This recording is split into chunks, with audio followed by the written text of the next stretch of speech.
ہمارے والد صاحب کا انتقال ہو گیا اور اتنا تو ہمیں معلوم ہے کہ ان پہ قرضہ ہے، لیکن کتنی مقدار میں ہے اور کن کن کا قرضہ ہے یہ ہمیں بالکل نہیں معلوم۔ اب ہم کیا کریں کہ ان کے لیے مغفرت آسان ہو جائے؟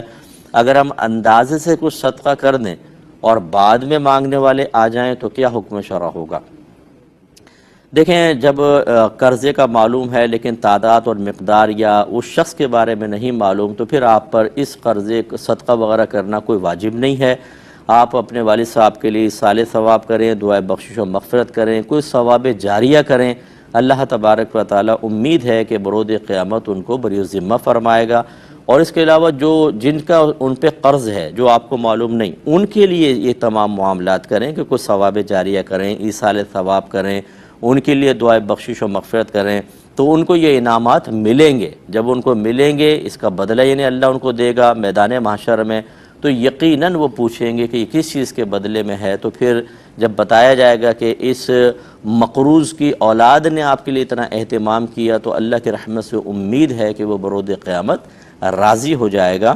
اس طرح کے مضامین قرآن حدیث کے اندر بہت سارے موجود ہیں۔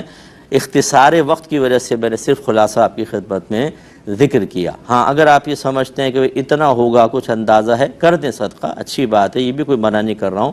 لیکن اگر بعد میں کوئی قرض خواہ آ جاتا ہے اور ثبوت فراہم کرتا ہے تو پھر آپ کو بہرحال اس کو دوبارہ دینا ہی ہوگا۔ کا بچہ لینا، میں اگرچہ اس میں جواز کا حکم دیا جاتا ہے، لیکن میں اس کو آج کل کے دور کے اعتبار سے بالکل منع کرتا ہوں۔ وجہ اس کی یہ ہے کہ کتنے بچے ایسے ہیں کہ بہن کو دے دیا، بھائی کو دے دیا، اس کے بعد جو والدین پر اس کی تربیت کی ذمہ داری تھی وہ گئی، اس کے بعد جو پیار محبت والدین کا ایک حصے کا تھا وہ گیا۔ بعض اوقات اس کو وراثت سے محروم کر دیتے ہیں، سگے بھائی بہن کہتے ہیں تم تو ادھر چلے گئے تھے، اب تمہارا کوئی حصہ نہیں، اس میں جھگڑا پھڈا۔ پھر ان لوگوں کی طرف سے بعض اوقات ایسا ہوتا ہے کہ قطع رحمی کے معاملات ہو جاتے ہیں۔ جیسے ایک بہن نے کہا کہ میرے شوہر نے زبردستی میرا بیٹا اپنی بہن کو دے دیا، اس کے بچہ نہیں ہو رہا تھا، اب جب وہ ملنے آتے ہیں میرے بچے کو لے کر نہیں آتے ہیں، اکیلے ملنے آ جاتے ہیں تاکہ کہیں ایسا نہ ہو کہ یہ ماں کی شفقت جاگ جائے اور یہ اپنے بچے کو واپس لے لے۔ آپ دیکھیں کتنا بڑا ظلم عظیم ہے، یہ حرام اور گناہ کبیرہ ہے کہ قطع رحمی حرام ہے۔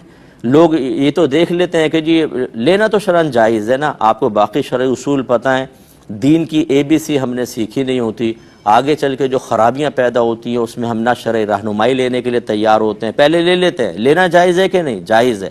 اس کے بعد جو اس کے اور بہت سارے لوازمات ہیں اور بہت سارے شرعی مسائل کے اوپر توجہ رکھنی ہے، وہ کوئی توجہ نہیں، اتنی خرابیاں پیدا ہوتی ہیں۔ یعنی بعض بچوں نے مجھے کہا کہ صاحب جب ہم اپنے اصل گھر میں آتے ہیں ملنے کے لیے، جیسے دے دیا کسی کو، تو ہمیں ایک اجنبی ماحول ملتا ہے، نہ ماں باپ کی وہ محبت، نہ شفقت، نہ پیار، رولے رویے، بہن بھائی بھی اپنے ملے بس اس کمرے میں نکل گئے اس کمرے میں۔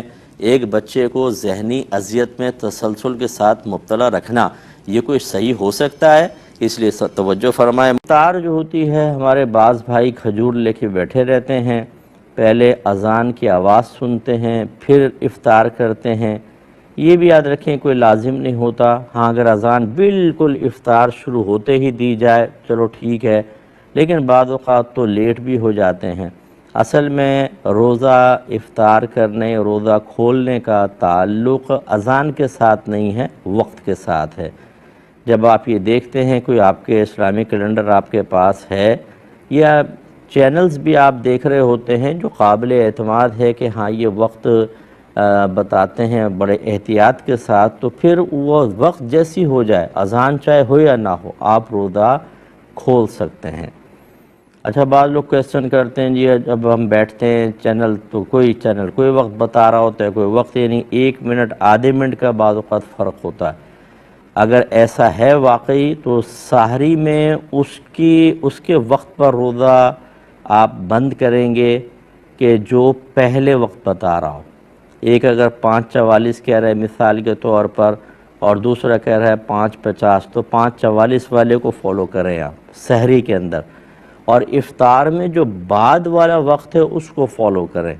ایک کہتا ہے مثال کے طور پہ 6:44، دوسرا کہتا ہے کہ نہیں 6:50، تو پھر 6:50 کے بعد آپ روزہ کھولیے، تاکہ اس میں احتیاط زیادہ ہے تاکہ روزہ فاسد نہ